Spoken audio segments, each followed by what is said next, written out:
وقل جاء الحق، اور اے نبی فرماؤ کہ حق آ گیا، وزہق الباطل، اور باطل مٹ گیا، ان الباطل کان زہوقا، اور بے شک باطل تو ہے ہی اس لیے کہ اس کو مٹا دیا جائے، وہ مٹ ہی جانا ہے۔ حضرت معاویہ رضی اللہ تعالیٰ نے سب سے آخر میں خطبہ کون سا دیا؟ حافظ عماد الدین ابو الفدا اسماعیل بن خطیب عمر بن کثیر دمشقی رحمہ اللہ، وفات 774 ہجری، البدایہ والنہایہ فرماتے ہیں ان آخر خطبۃ خطبها معاویہ رضی اللہ عنہ، سب سے آخری خطبہ آپ نے یہ دیا، فرمایا ایھا الناس انی من زرع قد استحصد، اے لوگو اب کھیتی کے پک کر کاٹنے کا وقت آ گیا ہے، وانی قد ولیتکم، فرمایا کہ میں تمہارا والی رہا ہوں، ولن یلیکم احد بعدی الا من هو شر منی، ممکن ہے میرے بعد آنے والا مجھ سے بہتر نہ ہو، کما کان من ولیکم قبلی خیر منی، جس طرح مجھ سے پہلے والے مجھ سے بہتر تھے تو ہو سکتا ہے بعد والوں سے میں بہتر ہوں، اس کا خیال رکھنا۔ حضرت معاویہ رضی اللہ تعالیٰ عنہ کے پاس چونکہ رسول اکرم صلی اللہ علیہ وسلم کے بال مبارک بھی تھے اور ناخن مبارک بھی تھے اور کپڑا مبارک بھی تھا، تو آپ نے پھر آخر میں وصیت فرمائی تھی کہ میرے پاس چیزیں موجود ہیں، یہ قمیص مجھے پہنا دی جائے، میرے جسم کے ساتھ اس کو لگا دیا جائے، اور یہ جو مبارک بال ہیں اور مبارک ناخن ہیں اور یہ رسول اکرم صلی اللہ علیہ وسلم کے جو تبرکات ہیں ان کو میرے سجدے کی جگہوں پر رکھ دیا جائے۔ آپ نے ان کو اپنے مبارک پیشانی پر رکھا، آپ نے وصیت فرمائی، یہ ناک سجدے کے اندر لگتا ہے، پیشانی سجدے کے اندر جاتی ہے، تو یہ تبرکات آپ کے پاس محفوظ تھے اور آپ نے اس کا اہتمام فرمایا۔ چنانچہ امام ابو عبداللہ محمد بن اسماعیل بخاری رحمہ اللہ، وفات 256 ہجری سے، بخاری حدیث نمبر 1730، فرماتے ہیں حضرت عباس رضی اللہ تعالیٰ عنہ معاویہ رضی اللہ تعالیٰ عنہ سے، حضرت معاویہ نے فرمایا قصرت عن رسول اللہ صلی اللہ علیہ وسلم بمشقص، میں نے رسول اکرم صلی اللہ علیہ وسلم کے بال مبارک کینچی سے تراشے تھے۔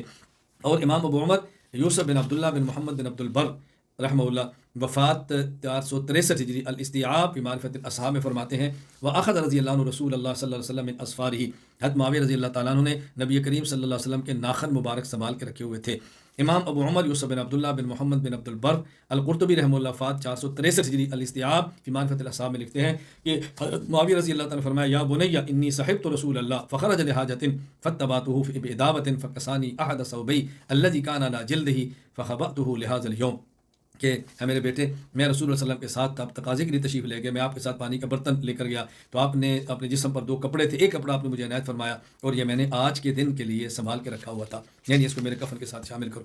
پھر آپ نے وصیت کیا فرمائی؟ امام ابو عمر یوسف بن عبداللہ بن محمد بن عبد البر القرطبی رحمہ اللہ، وفات 463 ہجری، الاستیعاب فی معرفت الاصحاب میں فرماتے ہیں فإذا أنا مت فاجعل ذلك القميص دون كفني مما يلي جلدي وخذ ذلك الشعر والأصفار وخذ ذلك الشعر والأصفار فاجعله في فمي وعلى عيني ومواضع السجود مني۔ اللہ اکبر۔ حضرت فرمانے لگے کہ دیکھو یہ قمیص ہے، اس کو میرے کفن کے ساتھ ایسی جگہ پہ رکھو میرے جسم کے ساتھ لگی رہے، اور یہ بال اور یہ ناخن لے لو اور ان کو کہاں رکھو؟ میرے منہ میں رکھو، میری آنکھوں پہ رکھو، ومواضع السجود ومواضع السجود، اور جو میری سجدے کی جگہ ہیں ان کو وہاں پر ان چیزوں کو رکھ دو۔ اس قدر آپ نے اہتمام فرمایا ہے۔ پھر آپ نے مرتے وقت جو تقویٰ کی نصیحت کی وہ بڑی سننے والی ہے۔ امام ابو بکر عبداللہ بن محمد بن عبید بن سفیان البغدادی رحمہ اللہ المعروف ابن ابی الدنیا، انہوں نے وفات 281 ہجری، المختصرین میں فرماتے ہیں ثم اغمی علیہ ثم افاق، آپ پر بے ہوشی طاری ہوئی، پھر آپ کو جب افاقہ ہوا تو آپ نے فرمایا جو ان کے پاس موجود تھے گھر والے، اتقوا اللہ فإن اللہ یقی من اتقاہ، اللہ سے ڈرتے رہنا، اللہ تعالیٰ اسی شخص کو ہلاکتوں سے بچاتے ہیں جو اللہ سے ڈرتا اور تقوی اختیار کرتا ہے۔ ولا تقا لمن لا یتق اللہ ثم قضا، اور جو شخص اللہ کا خوف نہیں رکھتا تو اس کے لیے ہلاکت سے بچنے کی کوئی صورت نہیں۔ یہ بات آپ نے فرمائی، اس کے بعد آپ دنیا سے رخصت ہو۔ حافظ عماد الدین ابو الفدا اسماعیل بن خطیب عمر بن کثیر دمشقی رحمہ اللہ، وفات 774 ہجری، البدایہ والنہایہ میں فرماتے ہیں انہ توفی بدمشق فی رجب سنۃ سنین قیل لیلۃ الخمیس لثمان بقینا من رجب سنۃ 60، سن 8 ہجری رجب کا مہینہ 22 تاریخ جمعرات کی رات حضرت معاویہ رضی اللہ تعالیٰ دنیا سے رخصت ہوئے، یعنی 22 جمعرات کی رات 22 رجب 60 ہجری حضرت معاویہ رضی اللہ تعالیٰ عنہ دنیا سے رخصت ہوئے۔ آپ کی وفات کی اطلاع حضرت ضحاک بن قیس رضی اللہ عنہ دی، ممبر پر تشریف ہوئے، آپ نے ہاتھ میں کفن کو لیا اور فرمایا یہ کفن ہے جو معاویہ کو دیا جائے گا۔ حضرت معاویہ رضی اللہ تعالیٰ عنہ دنیا سے جا چکے، اللہ نے ان کے ہاتھ پر فتوحات دی ہیں، ملکوں کا آپ نے فتح فرمایا، بڑے بڑے فتنوں کا دروازہ بند کیا، اور اب وہ دنیا میں نہیں ہے۔ حافظ عماد الدین ابو الفدا اسماعیل بن خطیب عمر بن کثیر دمشقی رحمہ اللہ، وفات 774 ہجری، البدایہ والنہایہ میں فرماتے ہیں لما مات معاویہ رضی اللہ عنہ سید الضحاک بن قیس، ضحاک بن قیس رضی اللہ عنہ ممبر پر تشریف فرما ہوئے، فخطب الناس واکفان معاویہ علی یدی، ان کے ہاتھ کے معاویہ رضی اللہ کفن کے کپڑے تھے، اللہ تعالیٰ کی حمد و ثنا کی اور فرمایا ان معاویہ الذی کان سور العرب وعونہم وجدہم، حضرت معاویہ رضی اللہ تعالیٰ عنہ تمام عرب کے لیے آہنی تیوار تھے، معاون مددگار تھے. قطع اللہ بہ الفتنہ، اللہ نے ان کے ذریعے فتنوں کو ختم کر دیا. وملک علی العباد، خدا نے ان کو لوگوں پر حکمران بنایا. وفتح بالبلاد، اللہ نے ان کے ذریعے شہروں کو فتح کروایا. الا انہ قد مات وہذی اکفان، لوگوں وہ فوت ہو چکے ہیں اور یہ کفن ہے جو ان کو دیا جائے گا. پھر ان کا جنازہ ضحاک بن قیس رضی اللہ عنہ صحابی نے پڑھایا. امام ابو عمر خلیفہ بن خیاط بن خلیفہ شیبانی رحمہ اللہ وفات 240 ہجری تاریخ خلیفہ بن خیاط میں فرماتے ہیں صلی علیہ الضحاک بن قیس رضی اللہ عنہ. حضرت معاویہ رضی اللہ تعالیٰ عنہ باب الجابیہ اور باب الصغیر کے درمیان وہاں دفن ہوئے. چنانچہ امام شمس الدین ابو عبداللہ محمد بن احمد بن عثمان الذہبی رحمہ اللہ وفات 248 ہجری تاریخ الاسلام میں فرماتے ہیں دفن بین باب الجابیہ و باب الصغیر، باب الجابیہ اور باب الصغیر کے درمیان آپ دفن ہوئے. مدت خلافت آپ کی 19 سال 3 ماہ اور 20 دن ہے. امام ابو عمر خلیفہ بن خیاط بن خلیفہ شیبانی رحمہ اللہ وفات 240 ہجری تاریخ خلیفہ بن خیاط میں فرماتے ہیں وکانت ولایتہ 19 سنہ و 3 اشہر و 20 یوم، آپ کی مدت خلافت 19 سال 3 ماہ اور 20 دن ہے. اور بعض روایات کے مطابق 65 لاکھ مربع میل پر آپ نے حکومت فرمائی. بسم الله الرحمن الرحيم. بسم الله الرحمن الرحيم. الحمد لله رب العالمين وصلى الله على محمد وآله الطاهرين ولعنة الله على أعدائهم أجمعين إلى قيام يوم الدين. وقال الله تعالى وهو أصدق القائلين وما محمد إلا رسول قد خلت من قبله الرسل أفإن مات أو قتل انقلبتم على أعقابكم ومن ينقلب على عقبيه فلن يضر الله شيئا وسيجزي الله الشاكرين. وقال الله تعالى وهو أصدق القائلين قل لا أسألكم عليه أجرا إلا المودة في القربى. وقال رسول الله صلى الله عليه وآله وسلم فاطمة بضعة مني من آذاها فقد آذاني. سب سے پہلے رسول اللہ صلی اللہ علیہ وسلم کی خدمت اقدس میں، مولا امیر المؤمنین علیہ السلام کی خدمت اقدس میں، امام حسن، امام حسین، جناب زینب، جناب ام کلثوم اور باقی ائمہ علیہم السلام اور خصوصاً امام زمان علیہ السلام کی خدمت اقدس میں حضرت فاطمہ الزہرا صلوات اللہ وسلام علیہا کی شہادت پر تعزیت پیش کی جاتی ہے. موضوع گفتگو جیسا کہ آپ کے علم میں ہے شہادت رسول اللہ صلی اللہ علیہ وسلم، اور ہماری گفتگو چل رہی تھی واقع عقبہ کے بارے میں، اور ہم توجہ دلاتے چلیں کہ رسول اللہ صلی اللہ علیہ وسلم جب تبوک سے واپس آ رہے تھے تو آپ نے اعلان فرمایا 30,000 کی فوج تھی کہ میں اس گھاٹی سے جاؤں گا اور جو عام راستہ ہے اس سے باقی فوج آئے گی. جناب عمار اور جناب حضرت حذیفہ رضوان اللہ تعالی علیہما ساتھ ساتھ تھے، اور ان کے علاوہ کوئی بھی نہیں تھا. اس وقت آپ کو قتل کرنے کی، شہید کرنے کی کوشش کی گئی اور یہ موضوع چل رہا ہے. اب ان میں سے ایک موضوع یہ آتا ہے کہ کچھ کو دوبیلے کا پھوڑا نکلے گا یا دوبیلے کے مرض میں مبتلا ہوگا. البتہ یہ ذہن میں رہے کہ دوبیلے کے پھوڑے کی اتنی اہمیت نہیں ہے. سب سے زیادہ اہمیت کہ جس چیز کی جانب رسول اللہ صلی اللہ علیہ وسلم نے بہت زیادہ توجہ دلائی وہ یہ کہ جو بھی علی کا مخالف ہے وہ منافق ہے. لہٰذا دوبیلہ نکلے نہ نکلے، سند صحیح ہو نہ صحیح ہو، معاویہ کی موت دوبیلہ سے ہوئی ہو یا لقبے سے ہوئی ہو یا قرہ سے یعنی سردی کی بیماری کی وجہ سے ہوئی ہو کہ ہر وقت سردی لگتی ہو، یہ ایک الگ موضوع ہے، یا ان سب چیزوں کی وجہ سے ہوئی ہو. اصل موضوع ہے کہ جو رسول اللہ صلی اللہ علیہ وسلم نے ارشاد فرمایا یا علی لا يحبك الا مؤمن ولا يبغضك الا منافق. علی تم سے کوئی محبت نہیں کر سکتا مگر یہ کہ وہ مومن ہوگا، اور کوئی بغض نہیں رکھ سکتا مگر یہ کہ وہ منافق ہوگا. بس اگر کوئی لعنتیں بھیجے، گالیاں دے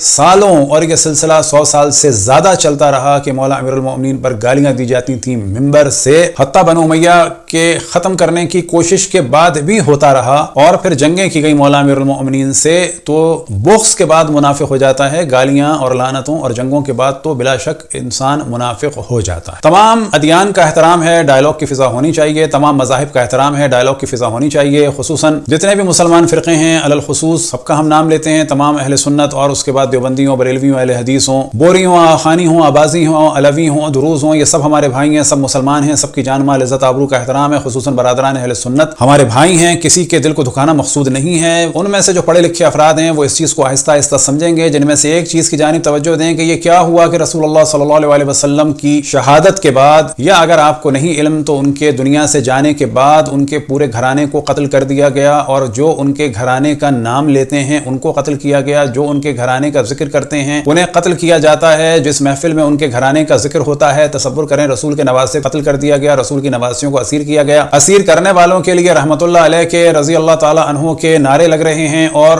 جو آل رسول کا ذکر کر رہے ہیں ان پر حملے کیے جاتے ہیں. تصور تو کریں کہ آپ کے مولوی کس طرح سے فتویٰ دیتے ہیں کہ جس نے بھی حسین کا ذکر کیا نکاح ٹوٹ جائے گا، یہ ساری چیزیں. اور اگر کوئی ان کے مصائب بیان کرتا ہے تو اس کے بھی دشمن ہو جاتے ہیں. چاہے وہ اہل سنت ہی میں سے کیوں نہ ہو، تو ان چیزوں کو ہمارے برادران اہل سنت کو سمجھنا چاہیے۔ اب رہ گیا موضوع یہ کہ ادیان میں اور مذاہب میں آپس میں ایک مخالفت ہوتی ہے، اور جب کسی کے نظریے کا انکار کیا جاتا ہے تو بعض دفعہ غلط بات بھی سامنے آتی ہے، لیکن اس کے باوجود ڈائلاگ کا ماحول ہوتا ہے اور یہ ہونا چاہیے۔ عالم اسلام میں جو رسول اللہ صلی اللہ علیہ وسلم کے بعد قتل عام کا سلسلہ شروع ہوا اور ان کی آل سے شروع ہوا، ان کے اصحاب سے شروع ہوا، خصوصاً حضرت مالک ابن نویرہ کو قتل کیا گیا، ان کی زوجہ کی حرمت کو پامال کیا گیا، تو یہاں سے جو خون خرابے کلچر شروع ہوا وہ آج تک جاری ہے، لہٰذا یہ نہیں ہونا چاہیے۔ اب یہاں پر ہم توجہ دلائیں کہ ہمارے علماء اور بزرگان اور مراجع اعظام نے فرمایا ہے کہ برادران اہل سنت کے مقدسات کی توہین نہ کی جائے۔ توہین کسی کی بھی غلط ہے، چاہے وہ انڈیا میں گائے کی ہو یا مثال کے طور پر بدھسٹ کنٹریز میں جناب بدھا کے مجسمے کی ہو یا کسی اور کی ہو۔ کام محبت کے ساتھ اور ڈسکشن کے ساتھ ہونا چاہیے۔ اب یہاں پر توجہ رہے کہ آپ حضرت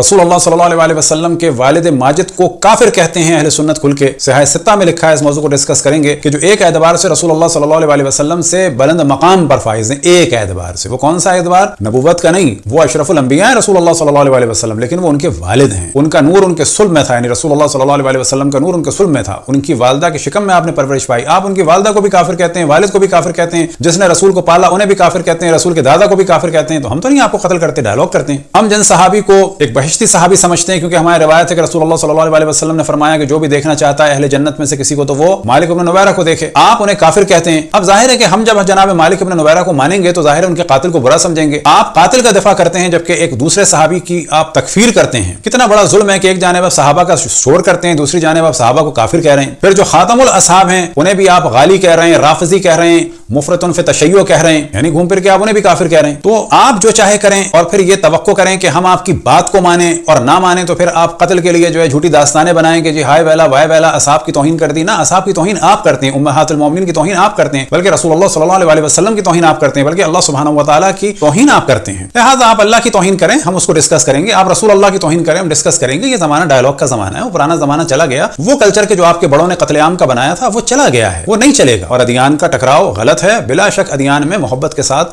ڈائلاگ کا سلسلہ ہونا چاہیے۔ آپ اگر رسول اللہ صلی اللہ علیہ وسلم کے والد کی توہین کریں گے اور اتنے براڈ مائنڈڈ ہیں، اتنا دل کھلا ہوا ہے کہ جس سے رسول اللہ پیدا ہوئے، جن کے شکم میں رسول اللہ نے پرورش پائی یعنی ان کی والدہ، ان کو کافر کہنے کے لیے آپ کے پاس اتنا بڑا جگرا ہے، اور جنہوں نے 2 منٹ کو دیکھا، 3 منٹ کو دیکھا یا حتیٰ 2 سال کو بھی دیکھا ہو، ان کے لیے آپ کے پاس جگرا نہیں ہے کہ ڈسکس کیا جائے۔ ڈسکشن علمی طریقے سے ہونا چاہیے۔ اب یہ جو گفتگو ہے یہ ایک موضوع ہے کہ معاویہ کو دبیلہ کے ذریعے سے ان کی موت واقع ہوئی۔ اب جو کام میں نے اس میں کیا تھا، جو ترتیب دی تھی، اس کو میں نے پھر چھوڑ دیا، اور آپ کے سامنے اس وقت ایک تصویر ہے، اور یہ تصویر ہے سعودی عرب کے ایک محقق کی کہ جو کھل کے کہتے ہیں کہ میں ناسبی نہیں ہوں، اور ان کا نام ہے حسن فرحان مالک۔ اب جو آپ کے سامنے تصویر ہے اس میں آپ دیکھ رہے ہیں کہ وہ قضیہ تحکیم میں امام علی کہہ رہے ہیں، اور اسی طرح سے امام حسین کی مظلومیت کو بھی امام حسین کہہ کر ہی بیان کر رہے ہیں۔ لیکن آپ بہت سارے لوگوں کو دیکھیں گے، یہ ہماری گفتگو ہے ہمارے برادران اہل سنت سے، کہ اپنے علماء کی آپ خباثت کو سمجھیں کہ وہ رسول اللہ صلی اللہ علیہ وسلم کا جب نام لیتے ہیں تو سلم کر دیتے ہیں، ورنہ آل کا تو نام لیتے ہی نہیں ہے، کیونکہ سابقہ زمانے میں جو آل کا نام لیتا تھا وہ قتل کر دیا جاتا، بالکل ویسے جیسے آج جلوسوں پہ پتھراؤ کراتے ہیں یہ لوگ۔ تو حسن فرحان مالکی صاحب نے کتاب لکھی ہے سلسلہ مصالب معاویہ، یعنی معاویہ کی جو برائیاں ہیں ان کو انہوں نے دلیل کے ساتھ بیان کیا ہے، سعودی عرب کی عالم دین ہے، اور اسی میں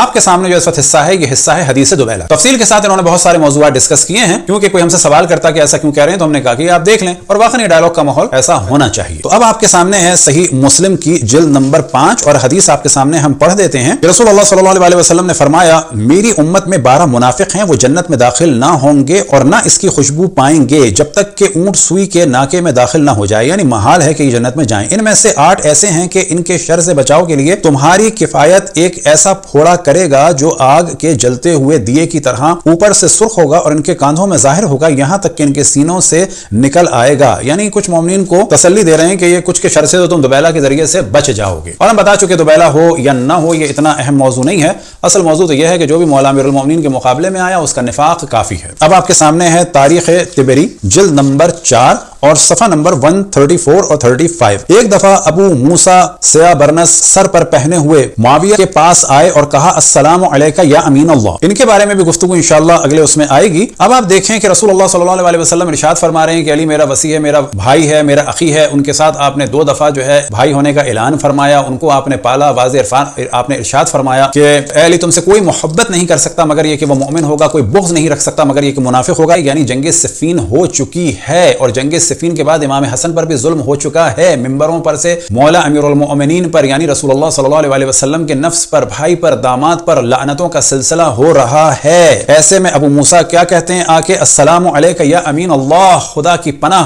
ایک دشمن خدا کے جس نے نفس رسول سے جنگ کی انہیں امین اللہ کہہ رہے ہیں، جبکہ رسول اللہ صلی اللہ علیہ وسلم واضح فرما چکے ہیں یا عمار تقتلک فیۃ باغیۃ، اے عمار تم ایک باغی گروہ قتل کرے گا، تم جنت کی جانب بلا رہے ہوگے، وہ تمہیں جہنم کی جانب بلا رہا ہوگا، ایسے فرد کو یہ کہہ رہے ہیں یا امین اللہ۔ معاویہ نے کہا وعلیک السلام، جب وہ چلے گئے تو معاویہ نے کہا یہ بڈھا اس لیے آیا تھا کہ میں اسے کوئی خدمت دوں۔ ماشاءاللہ، ایک صحابی دوسرے صحابی کو اس طرح سے مخاطب کر رہے ہیں۔ اب اگر یہ جھوٹ بھی ہے تو یہ آپ کی کتاب میں ہے اور یہاں پر بھی لکھنا چاہیے تھا رضی اللہ، اور اگر آپ نے لکھا تو سوال یہ پیدا ہوتا ہے کہ اسے اگر کوئی پڑھ لے اور اگر کہیں لکھ دے تو آپ اسے قتل کریں گے، لیکن خود اس کو آپ چھاپیں گے۔ واللہ کوئی خدمت اسے میں نہ دوں گا، یعنی کسی قسم کا عہدہ میں اس کو نہ دوں گا۔ اب یہاں پر اصل روایت شروع ہوتی ہے۔ ابو بردہ کہتے ہیں معاویہ کو ایک زخم لگا تھا، میں انہی دنوں میں ان کے پاس گیا، مجھ سے کہا بھتیجے میرے پاس آ کر دیکھ، میں نے دیکھا تو زخم میں سلائی دی جا چکی تھی، یعنی زخم پھٹ چکا تھا، سوراخ ہو چکا تھا، گڑھا پڑ چکا تھا اور صفائی کے لیے ایک لکڑی یا کوئی چیز داخل کی جاتی تھی۔ اب آپ کے سامنے اس کا عربی متن ہے، تاریخ طبری جلد نمبر 5، اور آپ کے سامنے ہے ان ابی بردہ قال دخلت علی معاویہ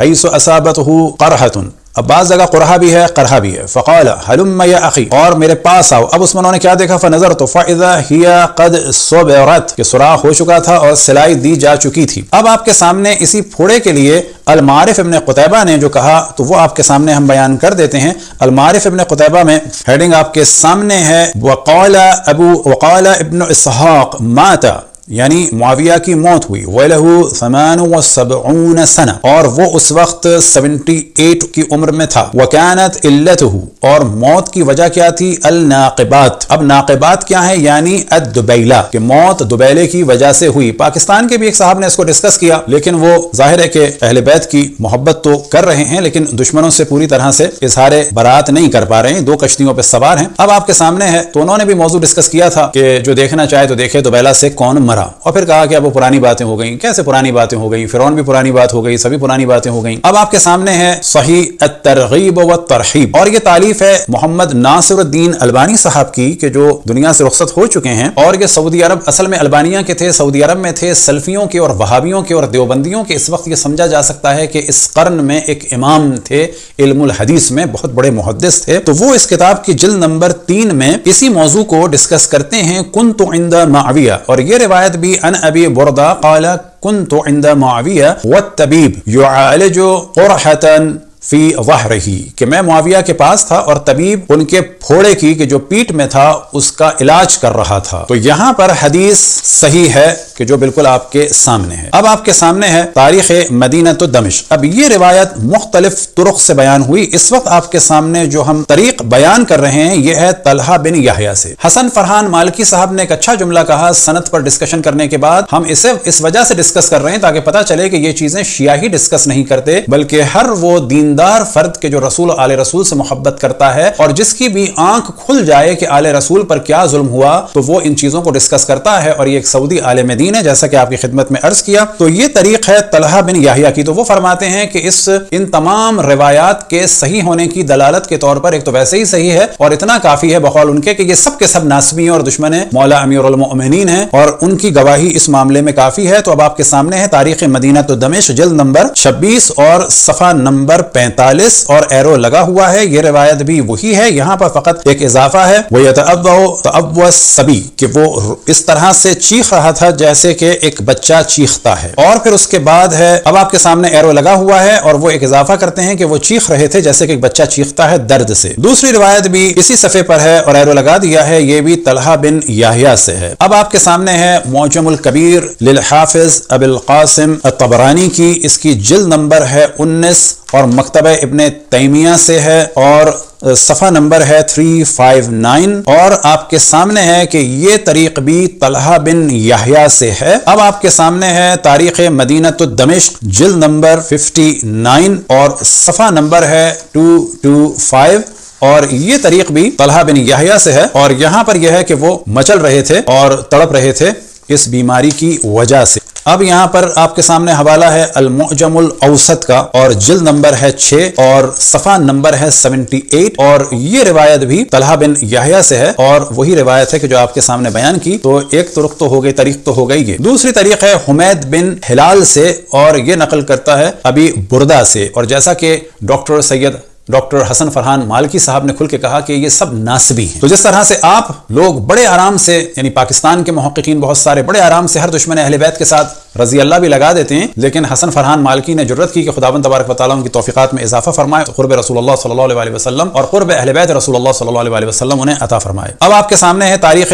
دمشق جلد نمبر 16 اور صفحہ نمبر 45 44 اور 45 اور یہاں پر بھی ان حمید بن ہلال سے یہ روایت. طبقات کبریٰ آپ کے سامنے ہے جلد نمبر 1 اور یہ روایت ہے صفحہ نمبر 149 پر اور حمید بن ہلال سے ہے اور یہاں پر بھی یہی موضوع ہے اور نیچے آپ دیکھ رہے ہیں کہ اسنادہ حسن الاحاد والمثانی اور اس کے صفحہ نمبر 99 میں ہے اور یہ روایت بھی حمید بن ہلال سے نقل ہوئی ہے. اب آپ کے سامنے ہے معجم الکبیر اور تیسری طریق ہے عاصم بن کلیب سے اور جلد نمبر ہے 9 اور صفحہ نمبر ہے 359 اور ایرو لگا ہوا ہے 841 کا. عاصم بن کلیب سے وہی روایت ہے اور 841 کا اگر آپ حاشیہ دیکھیں رواہ احمد اور پھر اس کے بعد ہے رجالہ رجال الصحیح رواہ الحاکم وقال صحیح علی شرط الشیخین کہ اس کے رجال صحیح ہیں. احمد نے اس کو نقل کیا ہے، یعنی مسند احمد میں رجال اس کے صحیح ہیں اور حاکم نے اس کو صحیح کہا ہے اور کہا ہے کہ یہ شیخین کی شرط پر صحیح ہے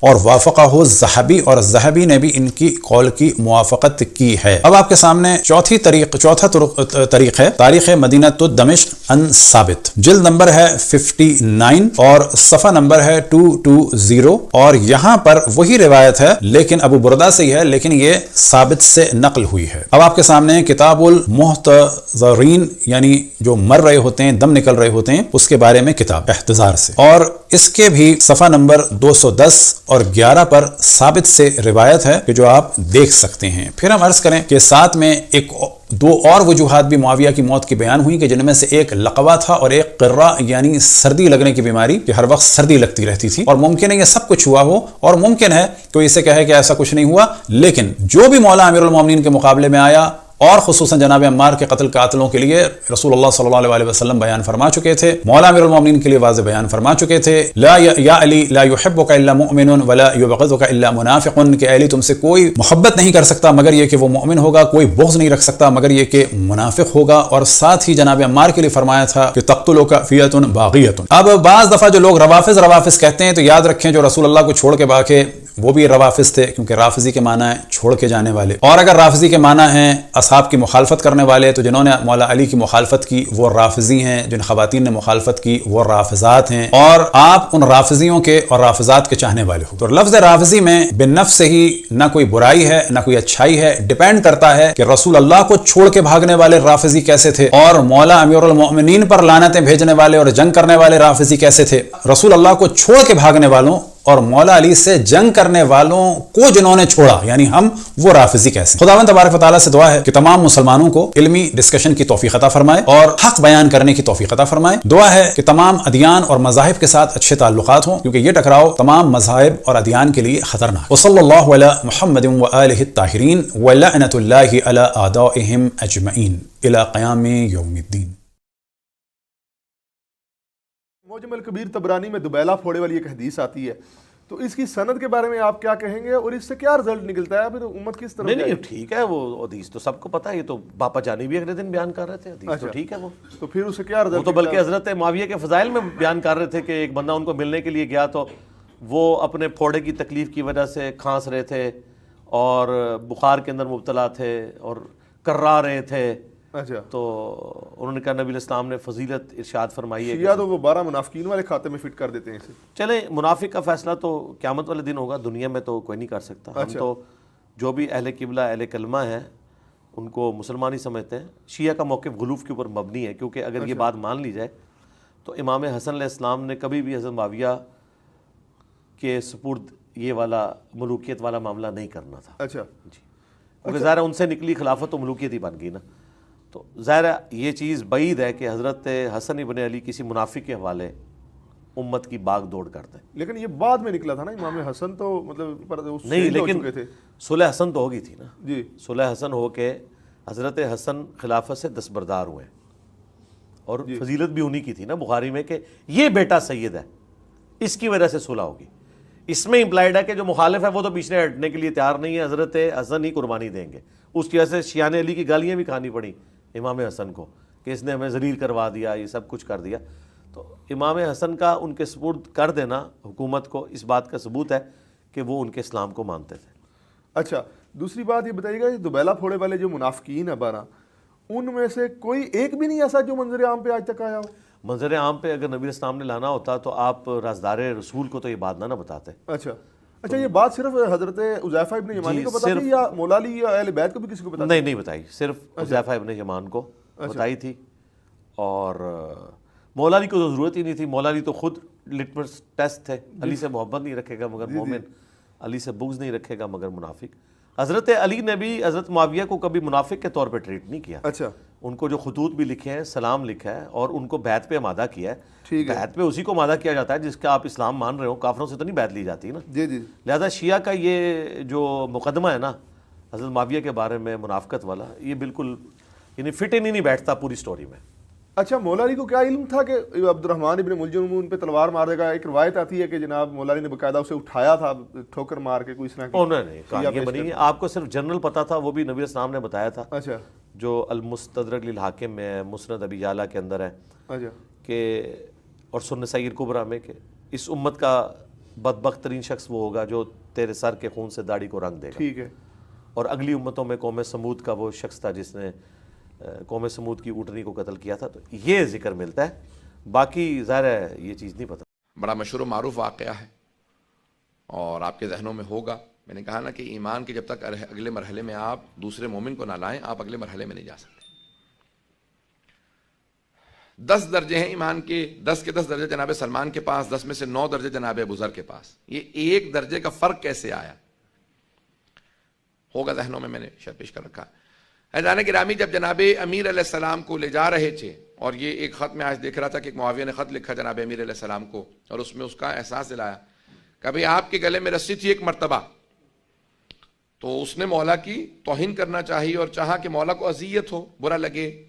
تو مولا نے کہا کہ تو چاہ رہا ہے کہ مجھے اذیت ہو, یہ میری حقانیت کی سب سے بڑی دلیل ہے. توجہ, یہ میری حقانیت کی سب سے بڑی دلیل ہے کہ زبردستی بیعت کے لیے لے جا رہے تھے. اس کا مطلب ہے نا میں راضی نہیں تھا. اگر راضی ہوتا تو پھر زبردستی کی ضرورت ہی کیا تھی؟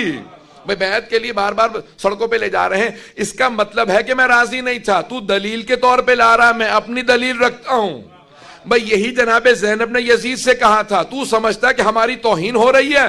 نہیں, اس سے ہماری مظلومیت اجاگر ہو رہی ہے.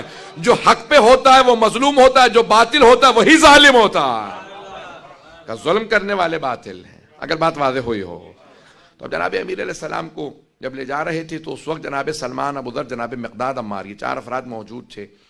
تو جناب ابوذر نے تلوار کھینچ لی اور فوراً کہا کہ مولا حکم دیجئے تلوار چلاؤں. جناب سلمان سے دیکھا کہ نہیں, وہ اپنی تلوار پہ ہاتھ رکھے رکے کھڑے ہیں. تو اس وقت فوراً جناب امیر علیہ السلام سے کسی نے پوچھا کہ ان میں جناب ابوذر کا مقام زیادہ ہے سلمان کا, یا ان دونوں سے پوچھا کہ سلمان تم نے تلوار کیوں نہیں نکالی, ابوذر تم نے کیوں تلوار نکال لی؟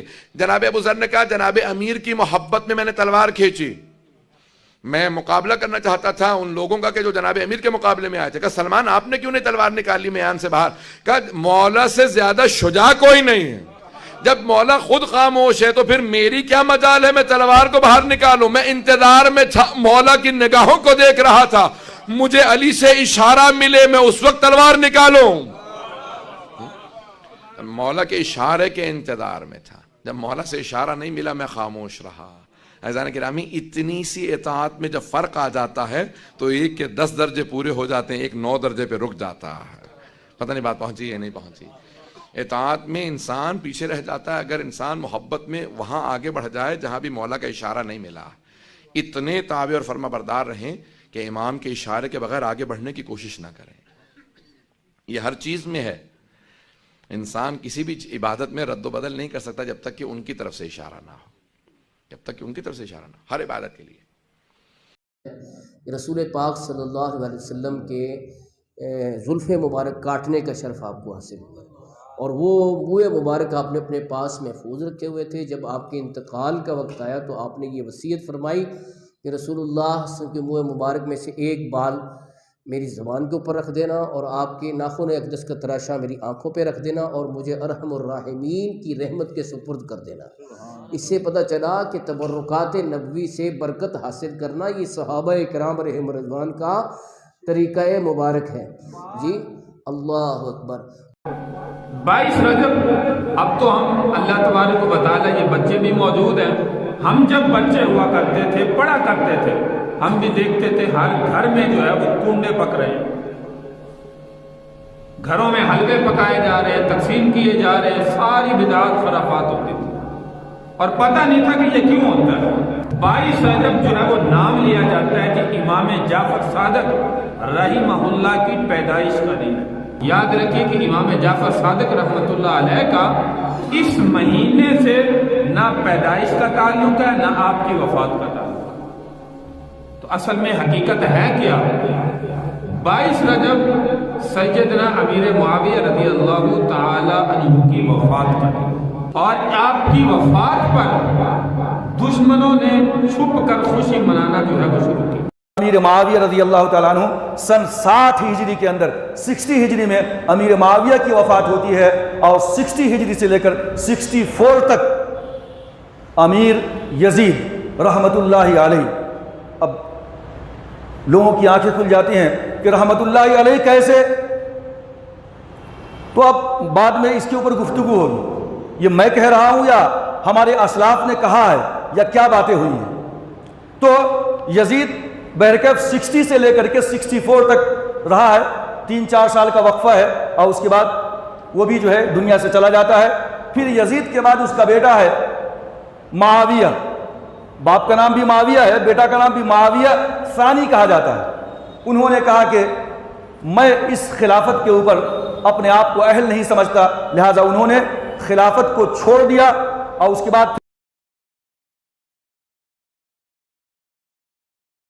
وَقُلْ جَاءَ الْحَقُ، اور اے نبی فرماؤ کہ حق آ گیا، وَزَهَقَ الْبَاطِلُ، اور باطل مٹ گیا، اِنَّ الْبَاطِلَ كَانَ زَهُوقًا، اور بے شک باطل تو ہے ہی اس لیے کہ اس کو مٹا دیا جائے، وہ مٹ ہی جانا ہے۔